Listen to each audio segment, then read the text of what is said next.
Hello everyone. Today we'll be solving question number 8 from exercise 8.1.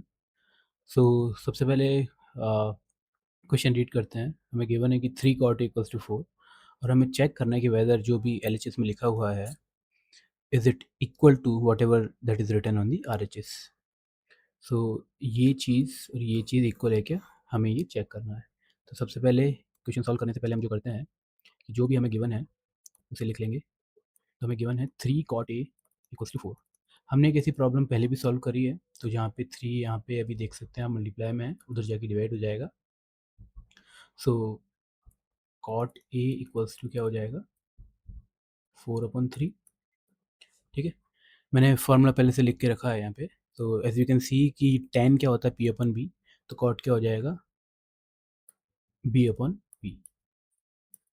ठीक है, तो हमें कुछ भी निकालना हो, कोई भी ट्रिग्नोमेट्रिक रेशियो निकालना हो, अभी तो एज सच कोई डायरेक्ट ट्रिग्नोमेट्रिक रेशियो लिखा हुआ नहीं है, बट हमें as a rule of thumb हमें पता है कि पी बी एच तीनों हमें चाहिए रहते हैं. तो बी और पी हमें दोनों गिवन है, हमें क्या निकालना है, एच. ठीक है, हमें चाहिए एच. तो मुझे पता है कि पी बी एच में क्या रिलेशन है, वो है पाइथागोरस थ्योरम. पाइथागोरस थ्योरम क्या बोलता है कि H square equals to P square plus B square. अभी तक तो ये याद हो जाना चाहिए क्योंकि हमने काफ़ी सारे क्वेश्चन इस पर सॉल्व कर लिए हैं, तो आई बिलीव याद हो गया होगा. सो एच स्क्वायर मुझे फाइंड करना है, पी मुझे 3 दिया हुआ है, उसका स्क्वायर हो जाएगा, बी मुझे 4 है तो उसका स्क्वायर हो जाएगा. 3 का स्क्वायर हो गया 9, 4 का स्क्वायर हो गया 16, तो हो गया 25. तो एच स्क्वायर कितना आ गया 25, तो एच कितना हो गया √25. तो एच कितना हो जाएगा 5. तो अब मेरे पास एच भी आ चुका है, एच कितना आया है 5. ठीक है, तो अब मुझे क्या निकालना है, इसको देखते हैं. सो यू कैन सी ये हमें लिखा हुआ है 1 माइनस टेन स्क्वायर ए अपॉन 1 प्लस टेन स्क्वायर ए. ठीक है, ये एल एच एस में है. और आर एच एस में क्या लिखा हुआ है, cos square A minus sine square A, ये चीज़. तो ऐसा करते हैं कि पहले एल एच एस को सॉल्व करते हैं जितना होता है, फिर आर एच एस को सॉल्व करेंगे. ठीक है, जो कि है 1 minus tan square A equals to 1 plus tan square A. मुझे क्वेश्चन में क्या गिवन था, कॉट ए.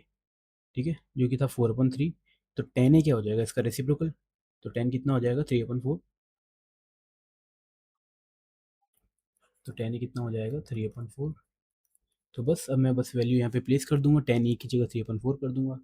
तो 1 माइनस टेन ए की जगह मैं लिख दूंगा 3/4, इसका स्क्वायर हो जाएगा, और 1 प्लस 3/4 इसका स्क्वायर हो जाएगा. यहीं पे मैं आगे प्रोसीड कर रहा हूँ. 1 माइनस 3 का स्क्वायर होता है 9, 4 का स्क्वायर होता है 16, 1 प्लस सेम चीज़ नीचे लिखी हुई है 9/16. ठीक है, रेसिप्रोकल लेंगे, जिसके नीचे कुछ नहीं होता उसके नीचे 1 होता है. ठीक है, जिसके नीचे कुछ नहीं उसके नीचे 1. तो अब मैं 16 और 1 का एलसीएम लूँगा, तो क्या आ जाएगा 16 ही आएगा. तो यहाँ पे आ जाएगा 16, यहाँ पे आ जाएगा 9. अगर किसी को ये फ्रैक्शन सॉल्व करने में कुछ भी डाउट है या परेशानी आती है सॉल्व करने में, तो मुझे कमेंट्स में ज़रूर बताना. तो I will create a dedicated separate video जहाँ पे हम ये फ्रैक्शंस वगैरह सॉल्व करेंगे. ठीक है, तो फिर आपको ये सब चीज़ें भी क्लियर हो जाएगी. यहाँ पे हो जाएगा 16 + 9. 16 में से 9 जाएगा, आएगा 7/16. 16 + 9 हो जाएगा 25/16. नीचे वाला ऊपर चला जाएगा, 7/16 इंटू रेसिप्रोकल हो जाएगा 16/25. तो ये आ गया 7/25. ठीक है, अब मैं सेकंड पार्ट कैलकुलेट करता हूँ. सेकंड पार्ट में मुझे कैलकुलेट करना है, कॉस होता है हमारा B/H. बी हमने कितना निकाला था,